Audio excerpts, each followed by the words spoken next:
Okay, welcome to our FAREME lesson. And we are continuing with religion. We have looked at Christianity and Judaism. Today we are looking at indigenous religion. Okay, indigenous religion, it started when people started living in groups as societies. It started when people also started living in groups as societies. And that's when they started also believing that there is one God who was a supernatural being. Supernatural being, which means he has got powers that people do not have. And they also believed that he is the one who created everything. He is the one who created everything.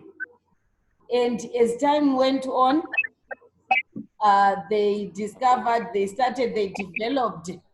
various ways and ceremonies of worshiping this God. As time went on, they started discovering various ways of worshiping this God, the supernatural God that they believed in. And you are also going to discover that in indigenous religion, they do not have a holy book. They do not have a holy book. Like in Christianity, we said the Bible is the holy book. And Judaism, they also have got a holy book. In indigenous religion, they do not have that, but the practices and the values, they are passed on from one generation to the next generation by word of mouth. So the elders are the ones who teach the children the values and the norms of that religion. Are we still together? Yes. Yes. And they also have got names of the supreme being, who is God. They also have got different names that they call him. And can you write them down? The names that they give to this God, it depends also with people from different areas or with different languages. The Tonga, we start with the Tonga. The Tonga people, they call him Chiuta Wakuchanga. Chiuta Wakuchanga. Or they also call him Leza. Leza. I've given you the pages to refer to. We all have got textbooks. You refer to the textbooks. Okay. And they also call him Mulungu. Mulungu or Mulungu, I don't know how it is pronounced.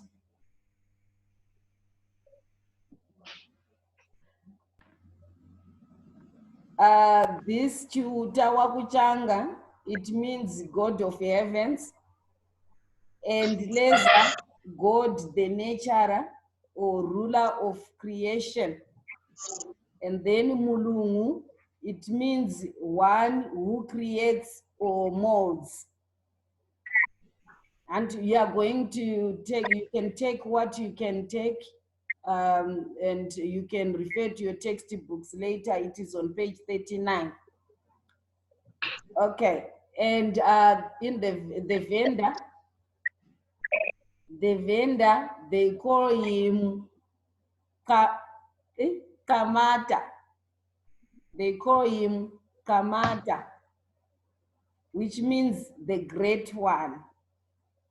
Sorry, this is Xhosa. Xhosa, they call him Kamata. the great one. And then we have got Venda. The Venda, they call him Mudzimu. Mudzimu, this sounds like Shona. Mudzimu meaning God. And then the Shonas, they call him Musikavan, meaning God the Creator. Musikavanu, meaning God the Creator. And they also call him Mwari. Mwari means God. And the other name is Nyadenga. Nyadenga, meaning God of heavens.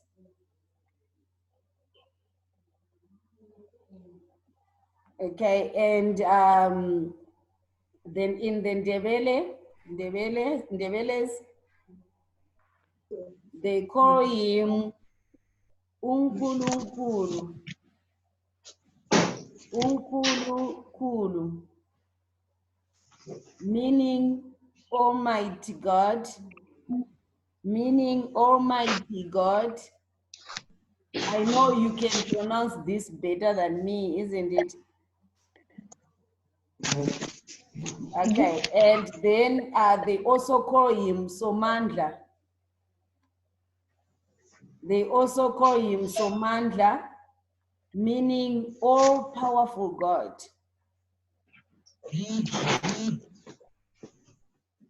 And lastly, they also call him Umlimu, meaning God.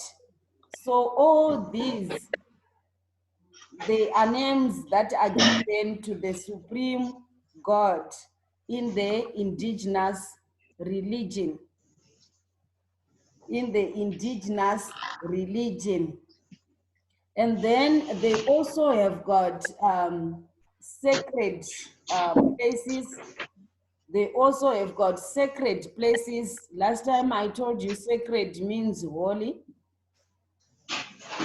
So they've got holy places, sacred places.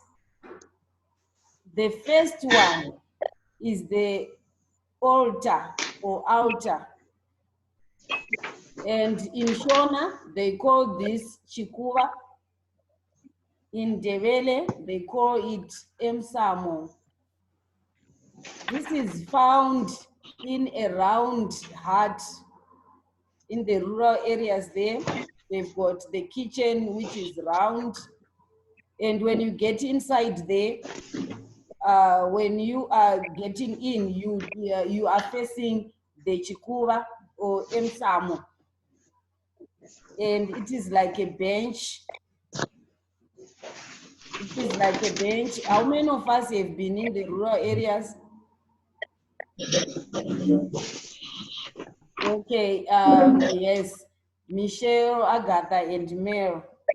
Do you know the benches that you find in the kitchen? In that round hut? It is made up of bricks and cement. Yes, so the chikuva is fatter than that bench. And you usually find some people displaying clay pots there.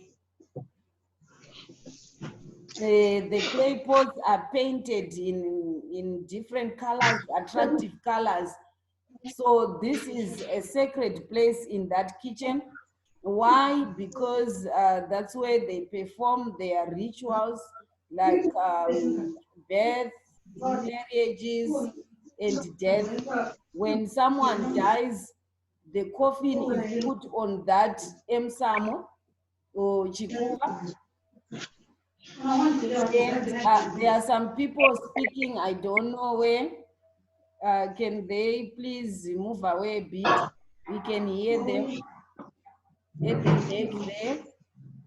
I don't know whose people are speaking there. Okay.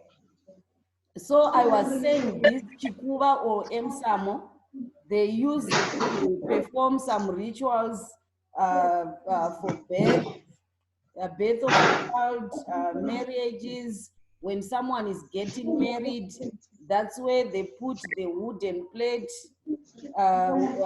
containing the money for the lobola or the bride price there, and they talk to their ancestors. Okay, I hope you are getting it. There is a radio, or it's people who are speaking at the background. Who is that? Skanyiso? Skanyiso or Tadiwa? I think there is a radio or people speaking at the back and they switch them off. Okay. And then besides this Emsamu or Chikuwa, they also have got Muacha tree. In the Shona culture, there is a Muacha tree. Where they can, it is also a sacred place. Can you hear me? Yes. Yes, we are talking about sacred places. Number one, we talked about Emsamo or Chikuva. Number two, we are talking about a tree called Muhacha. Muhacha. Muhacha.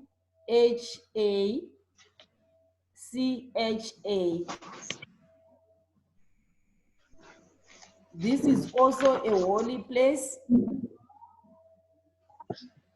I heard that long back people would go under this tree and ask for sadza and meat, and they would come. The sadza would be hot and the meat. Oh, ma'am. And they would eat under that tree. Jackie, can you help? Okay, and they also perform community rituals under this tree.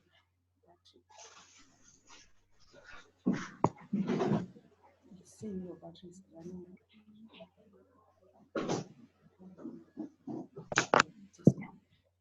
Okay, so they would perform community rituals under this tree, the Muacha tree. And then we also have got some places like some people would have a whole forest which is sacred. You still remember when I was telling you in class that if you are going to fetch majanje, like where I come from, people go to far away forests to get or to fetch majanje. So they go with containers and they go as a group, and you are not supposed to comment whether it's a positive comment or negative comment. You are not supposed to comment on anything. You can't say this fruit is nice, it is very sweet, or this fruit is rotten. You would disappear. You would disappear in that forest. You find yourself, Michelle is now scared. Okay, you find yourself alone. You are just separated from the group and you find yourself alone and you hear lions roaring near you. You'd be scared. Okay. And we also have got examples of such places that are sacred where you are not supposed to say anything bad. We have got matopos, nyangani, tishawasha, use. Okay, we have I said matopos, I'm sure you can spell that, and then nyangani, Nyangani.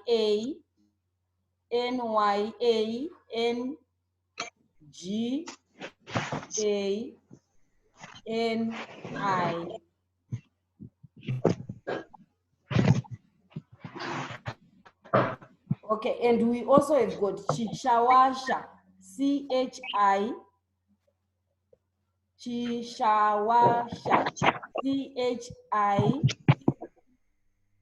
S-H-A, W-A,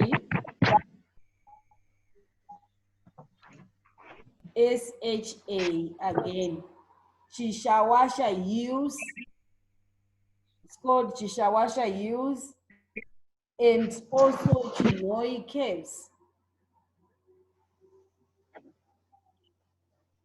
Chinoi Caves.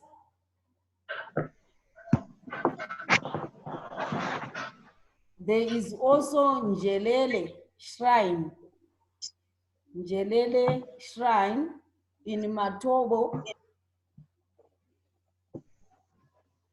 It is in Matobo Hills. Njelele Shrine in Matobo Hills. And this is for rain-making ceremonies. For rain-making ceremonies. So these are the sacred places in the indigenous religion. And then we have got songs and dances. Songs and dances. And these were performed during ritual ceremonies, such as birth, marriage, and death again. And also when they are appeasing their ancestors. And you find that each ceremony has got its special songs and special dances. And they also use some instruments, traditional instruments, as they are singing and dancing, such as, you can tell me the instruments that are used when they are dancing and singing.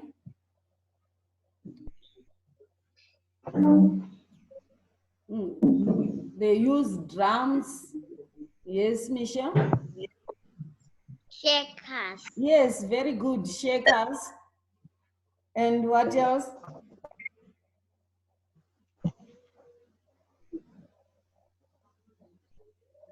And what else? Yes, Kanyiso? Mbira. Yes, and they also use mbira. Very good. So that's what they use. And these songs, they are meant to appease ancestral spirits known as Vadzimu in Shona or Amahlo in Ndebele. So these songs, they are meant to appease ancestral spirits, which are called Vadzimu or Amadlozi in Ndebele. And like what I was saying, that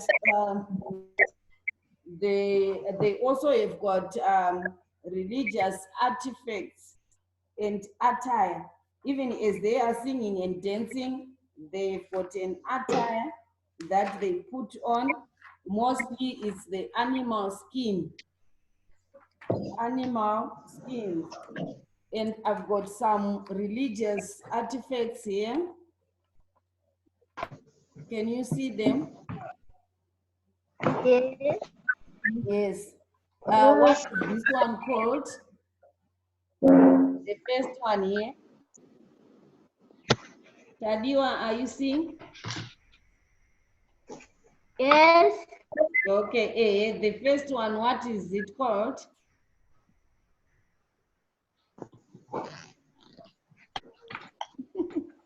Even in Shona or Ndebele, what do you call it? Male don't sleep there. What is it called? In Shona or in Ndebele? In Shona, it is called Mukombe. And in English, it's called a god. A god, G-O-U-R-D. G-O-U-R-D. And this one, it is used to carry beer. It is used to carry what? Beer. Yes. As they are performing their ceremonies, they use beer. So it carries beer, and they would use it to drink. One person drinks, how many are we? We are 6 here. So I would drink first. You drink according to ages. So the older one starts, I drink, and then I give Mel. Mel also drinks and gives Michelle. Michelle drinks and gives Kanyiso. Kanyiso drinks and gives who? Agatha. And Agatha gives Tadiwa. And it comes back to me again until the beer is finished. So it carries a lot of beer inside there. You don't drink in your own cup or water glass. They would share the beer. And then we have got the what? This is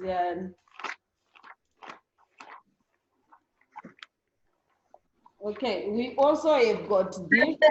Can you see this? This one? Yes. Yes. What is it?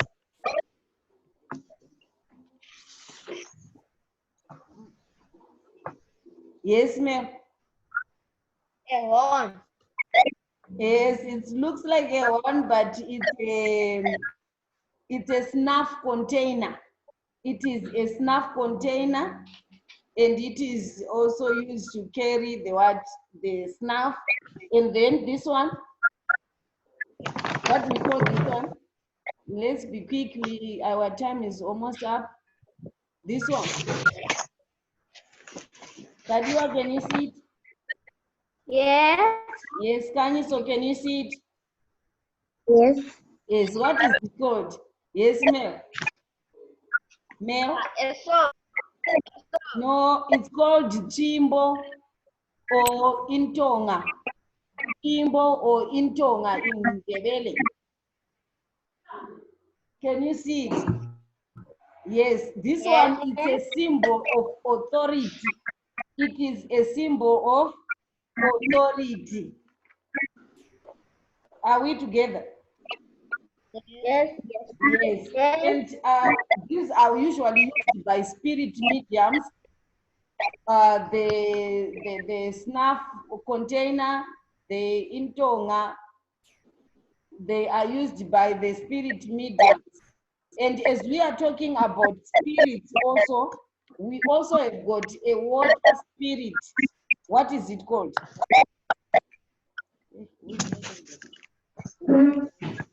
What is it called? A water spirit. It's called a mermaid.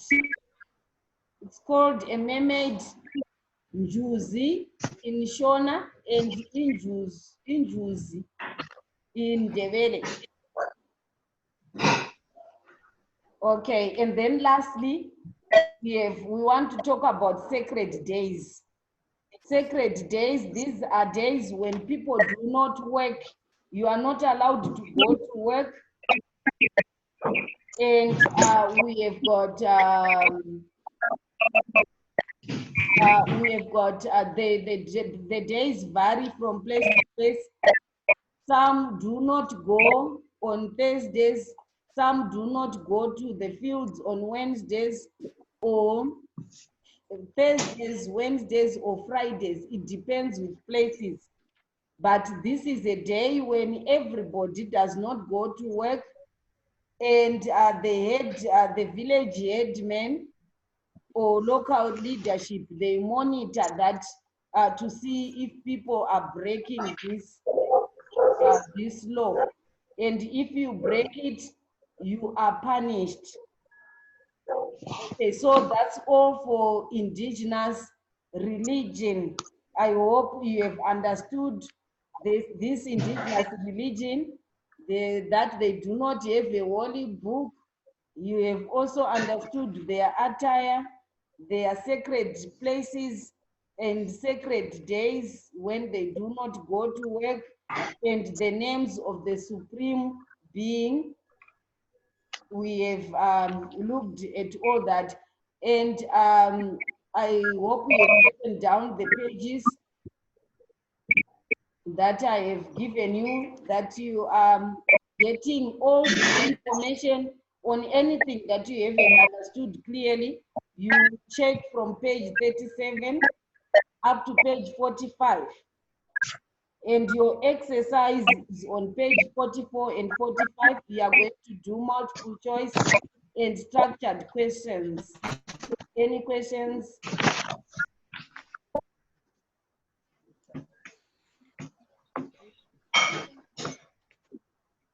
Okay, Mishi. How were they punished? What would they do when they were punished? Maybe they would go and play with some goats or chickens or even a cow. Okay, thank you very much. But those who are doing the that wanted to say something, I'm not sure about the time, but maybe you are supposed to log in and have your lesson with Mrs. Daniel. Mel, you are sleeping. Okay, bye-bye, Mel. Bye-bye, Tadiwa. Bye. Agatha, bye-bye. Scanny, so bye. Bye.